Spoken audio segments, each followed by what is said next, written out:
টাইমত শালি ধানৰ বীজ দিছোঁ আৰু এতিয়াৰ পৰা যি পাব সময়তকৈ আগত পাব, যি বীজ পায় সময়তকৈ আগত পাব। হৰ্টিকালচাৰ ছেক্টৰত মানে ফল মূলৰ খেতিত বেছি গুৰুত্ব দিয়া হ'ব। অহা বছৰ কেইবা লাখো নাৰিকলৰ পুলি, কেইবা লাখো লেচুৰ পুলি, কেইবা লাখো মধুৰিআমৰ পুলি, কেইবা লাখো আপেল বগৰীৰ পুলি, মানে যি ভাল ফল দিয়ে তাক আমি বিলাবলৈকে এতিয়াৰ পৰাই প্ৰয়াস কৰিছোঁ। অহাকালি মই নিজে তেজপুৰলৈকে যাম। তেজপুৰৰ লেচু খেতিয়কসকলৰ লগত তেখেতলোকৰ সুবিধা অসুবিধাৰ বিষয়ে আলোচনা কৰিম। মাৰ্কেট তেখেতলোকৰ এভেইলেবল, মাৰ্কেটৰ ইমান চিন্তা কৰিব লগা নাই, কিন্তু আৰু বাহিৰলৈকে এক্সপৰ্ট কৰিব পাৰে নেকি তাৰ কাৰণে কথা পতা হ'ব।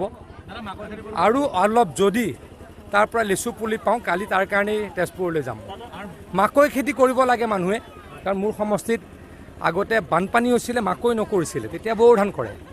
এতিয়া মানুহে বড়ো ধান নকৰা হৈ থাকিল, এতিয়া গোটেই ব্ৰহ্মপুত্ৰ পাৰত মাকৈ খেতি কৰে।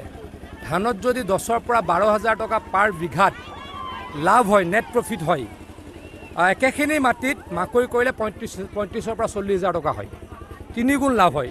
গতিকে সকলোকে মাকৈ খেতি, ফল মূলৰ খেতি, ফুলৰ খেতি, শাক পাচলি খেতিত ধৰিবলৈকে অসমীয়াক আহ্বান জনায়। এইবাৰতো নাই, গোটেইখিনি মথাউৰিয়ে মাৰি দিয়া হ'ল। এইবাৰতো মোৰ ডেফিনেটলি ভাল লাগিছে। এইখিনিতো মোৰ নিজৰে জেগা, মই ব্ৰহ্মপুৰৰ এটা পাৰ্টৰ মই MLA আছিলোঁ 11 চনত। গতিকে সকলোখিনি মোৰ লগত খুব ক্ল'জ মানুহ, ভাল লাগিল। এইবাৰ ৰহা এইটোতো ডাঙৰ ৱেভে আহিছিলে, আমাৰ ডেমকেইটা খুলি দিয়াৰ পাছত ডাঙৰ ৱেভে আহিছিলে পানীৰ, কিন্তু ৰহা, ব্ৰহ্মপুৰ, আমাৰ হোজাই, জাগিৰোড এইবিলাক এইবাৰ ক'তো পানী হোৱা নাই। আৰু কাম কৰিবলৈকে সুশান্ত বৰগোহাঁয়ে